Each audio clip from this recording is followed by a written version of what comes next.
Здравейте, трейдери!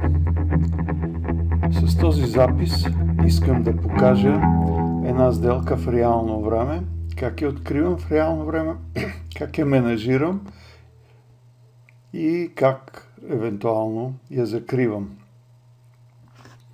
За пример съм взел двойката паунд иена.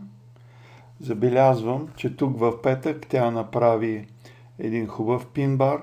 Съображенията ми са, че имаме възходящ тренд, имаме движение от типа тренд, корекция, тренд, корекция, тренд, корекция.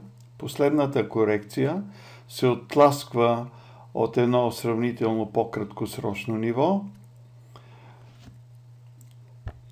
след което и същевременно пресича и бързата плъзгаща се средна.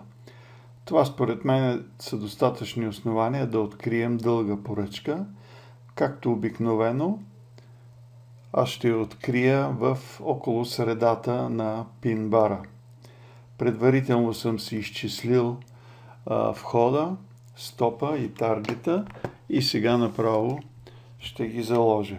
И така, откривам нова поръчка с обем половин лот. Тя ще бъде от типа чакаща поръчка Buy Limit с вход 189.25 189.25 стоп 188.60 188.60 и таргет 190.65.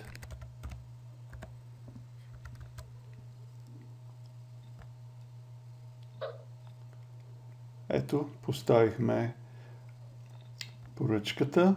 Стопа тук не се вижда, защото съвпада с тази линия на подкрепа. Както виждате, стопа е 7-8 пипа под дъното на пин-бара. Входа е около средата. Идеята ми е да е долу-горе в предишния минимум. И таргета не е много амбициозен.